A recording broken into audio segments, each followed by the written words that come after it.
tudo bem? Eu sou o Luiz Camargo e seja muito bem-vindo. Os últimos dias dessa semana foram determinantes para delinear os rumos do governo Bolsonaro e também para delinear o cenário eleitoral de 2022. O que era um namoro com o Centrão virou um casamento em regime de comunhão total de bens. A terceira via está morrendo na praia.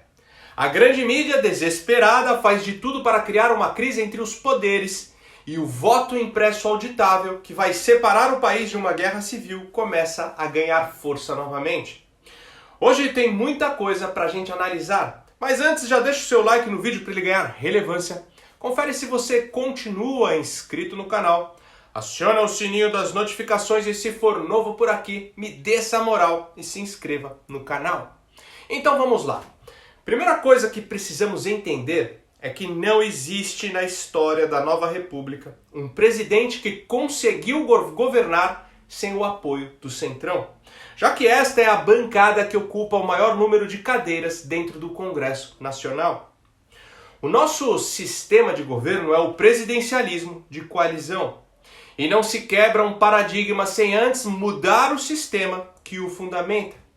Uma profunda reforma política e até uma nova constituinte se faz necessário para que o executivo e o legislativo se tornem de fato poderes harmônicos e independentes.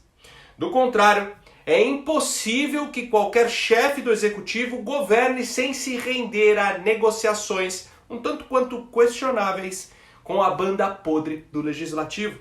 E isso não é uma escolha, mas sim uma imposição do sistema do qual o chefe de Estado é refém. Sem contar que a Constituição de 88 foi desenhada por defensores do regime parlamentarista. Assim, muito poder foi dado ao legislativo, ainda mais que quando foi escrita, o país tinha acabado de sair de um regime militar onde o executivo mandava e desmandava. Então é óbvio que os constituintes quiseram se proteger. E para piorar, o aparelhamento do judiciário orquestrado durante os 13 anos de PT fez com que o poder executivo fosse ainda mais esvaziado. Dessa forma, no Brasil, ou se governa de mãos dadas com o Centrão, atendendo aí a grande parte de suas demandas, ou simplesmente não se governa. O presidente que gritar independência ou morte, na certa, receberá a segunda opção. Collor não foi empichado por causa de uma Fiat Elba, mas sim porque não contava com uma base governista robusta nas duas casas legislativas. Só que mesmo assim, Bolsonaro foi eleito prometendo uma nova política. Ele seria o presidente que acabaria com o toma lá da cá. E ninguém pode negar que ele não tentou. Primeiro escalou sua equipe ministerial seguindo critérios exclusivamente técnicos, algo inédito na história da nova república. No início do seu mandato, ele sequer conversava com o parlamento, tanto que todos os que hoje demonizam sua aproximação com o Centrão na época clamavam por mais articulação. Mas o resultado de querer ser fiel à sua campanha, de não ceder aí ao toma lá da cá, foi evidente. O executivo ficou completamente engessado, enquanto um processo robusto de impeachment ganhava cada vez mais apoio nos bastidores. Foi aí que o presidente teve que entrar no jogo para valer. Aconselhado pelo general Ramos, Bolsonaro começou a mudar seu jeito de governar, se desvinculando da ala mais bolsonarista, que a imprensa chama de ala ideológica, para se aproximar do centrão fisiológico. Assim como também passou a abrir concessões, sancionando leis e fazendo indicações que atendiam aos anseios do centrão, mas que, por outro lado, desagradavam boa parte dos seus eleitores. No entanto, precisamos ter em mente que existe uma grande diferença entre negociar cargos por dinheiro e negociar cargos para montar bancada. Existe um abismo entre negociar cargos para criar um esquema de corrupção sistêmica, o que o PT fez, e negociar cargos para conseguir ter governabilidade em um regime de presidencialismo de coalizão, que é o que o Bolsonaro está fazendo. Os caras do Centrão são prostitutas, todo mundo sabe disso. O que eles querem é se manter no poder, não importando que para isso tenham que defender a agenda A ou a agenda B. Eles não possuem ideologia, eles estão cagando para a direita ou esquerda, para socialismo ou liberalismo. Sendo assim, o mais importante agora é neutralizar a esquerda, pois é esta que elimina qualquer chance de termos um país melhor lá na frente. O Centrão não, o Centrão pode ser usado a nosso favor. Mas claro que tudo tem um preço, para rir tem que fazer rir. É por isso que cargos estão sendo distribuídos a rodo para essa turma. E isso não é ilegal, faz parte da democracia.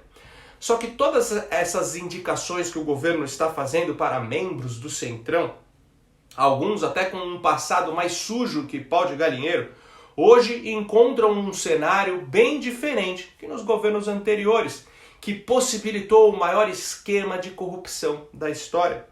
Hoje essas indicações ficam isoladas e ainda cercadas e vigiadas por militares.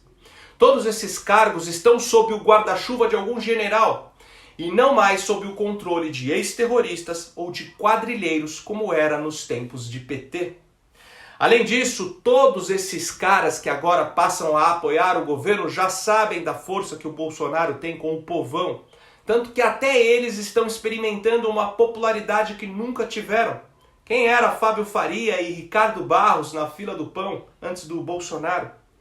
Como o Roberto Jefferson era visto antes de se aproximar do presidente? Hoje ele até é chamado de Bob Jeff.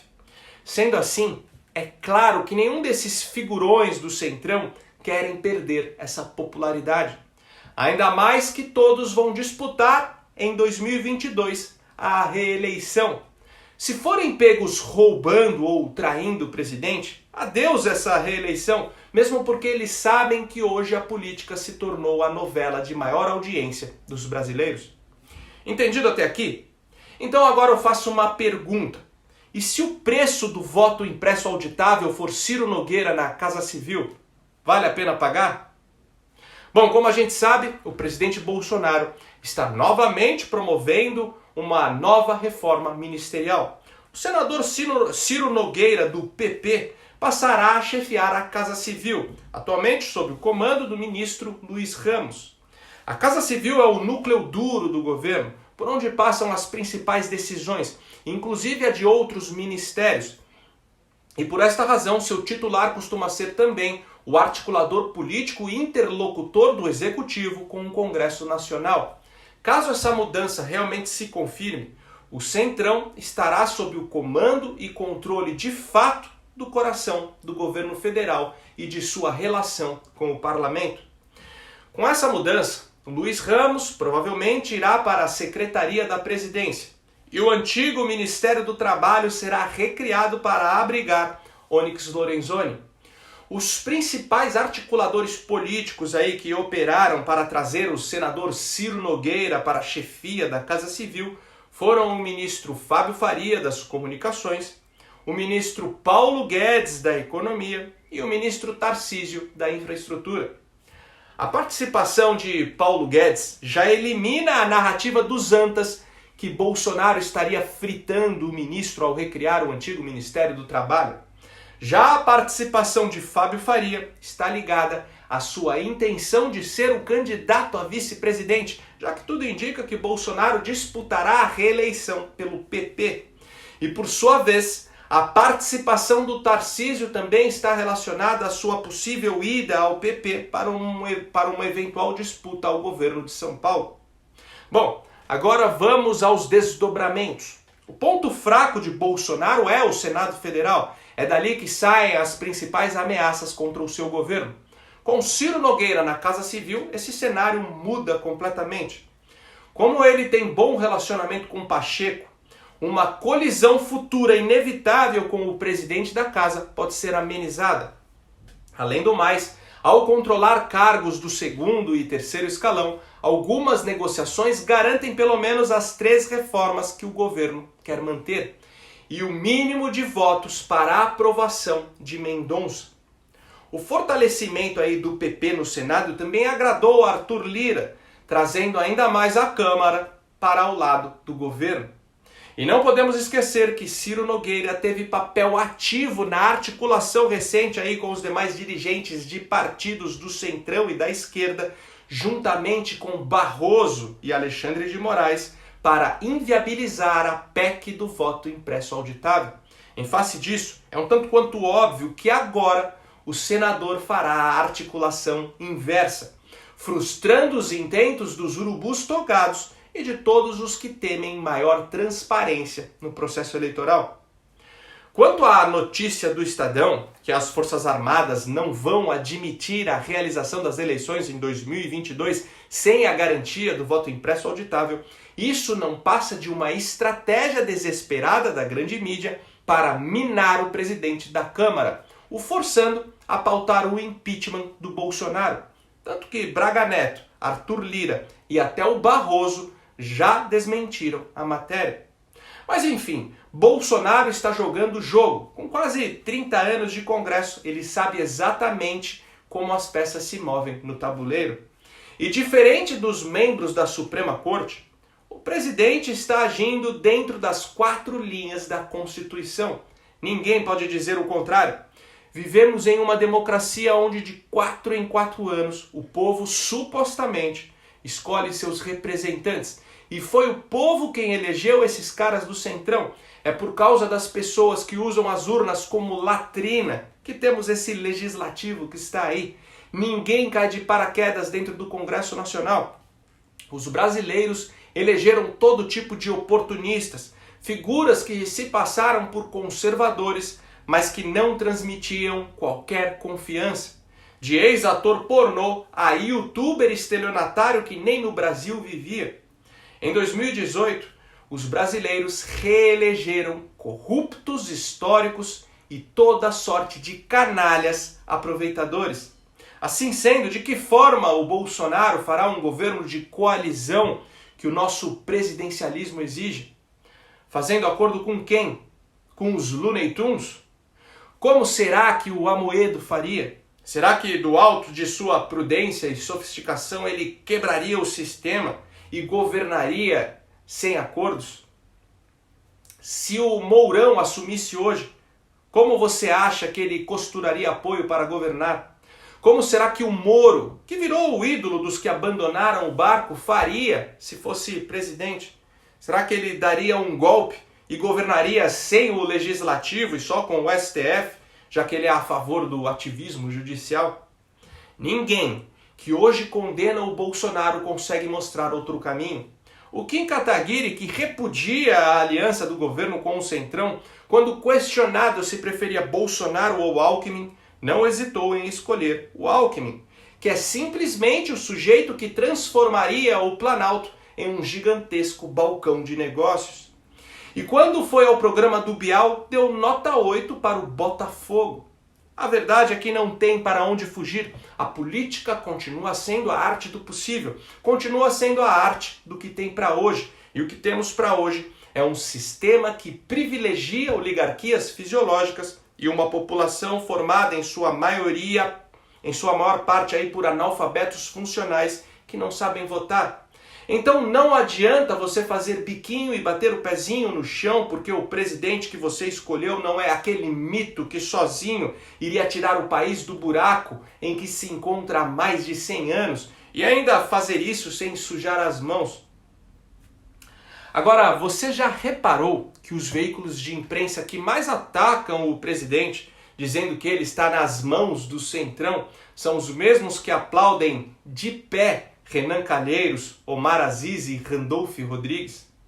Já esses imbecis que querem uma terceira via repudiam Bolsonaro por governar com o Centrão. Porém, o candidato da terceira via precisa justamente do apoio desse Centrão para ter viabilidade eleitoral. Ou seja, a terceira via nasceria do Centrão. Procurem no YouTube um debate na CNN entre a Gleisi Hoffmann e o Gilberto Kassab. Nesse debate, a Gleisi representa os anseios da esquerda e o Kassab os anseios da terceira via. Não existe figura que mais representa o centro fisiológico que o Kassab. Por outro lado, Lula, desde que foi livrado pelo STF, vinha tramando para reconstruir antigas alianças do PT com os políticos do Centrão. Pelo que consta, o ex-presidiário já estava até prometendo cargos para figuras chaves. O que significa que o bozão do leite condensado, em uma única tacada, frustrou os intentos do Lula e da suposta terceira via. Ao fazer a afirmação "eu sou o Centrão", Bolsonaro estava, na verdade, mostrando que os seus opositores chegaram atrasados. Por isso, sejam espertos, abandonem ideologias e devaneios juvenis e tentem entender como se joga o jogo. Agora não é o momento de agir com o coração, muito menos com o fígado. Agora é o momento de usar o cérebro. E por hoje é isso aí. Curte e compartilha ao máximo esse vídeo. Deixa aqui nos comentários a sua opinião. Ou deixa só um alô mesmo, pois isso ajuda demais na nossa relevância. E diante de toda essa perseguição que os canais conservadores estão sofrendo, se você gosta do meu trabalho e puder ajudar a manter esse canal em plena atividade, contribuindo com qualquer valor, nem que seja aí com R$1, o link do nosso Apoia-se está aqui na descrição do vídeo. Agora, se você não gosta do Apoia-se, outra forma de você ajudar o canal, promover uma iniciativa que está ajudando a mudar o país e ao mesmo tempo investir no seu próprio conhecimento, é se tornando um membro da Brasil Paralelo. E se você fizer a sua inscrição de membro através do link que eu também vou deixar aqui na descrição desse vídeo, além de ajudar na manutenção do meu canal, você terá um desconto de 10% em todos os planos. A partir de R$9, só R$9, você já poderá se tornar um membro da Brasil Paralelo e ter acesso a conteúdos exclusivos, como a versão estendida dos documentários com as entrevistas completas, guias de estudo, e-books, entre outros materiais que vão abrir os teus olhos e te trazer muito conhecimento. Bom, me segue também nas redes sociais, Twitter, Instagram, Facebook e no Telegram, @LuizCamargoVlog. Então até o próximo vídeo, valeu!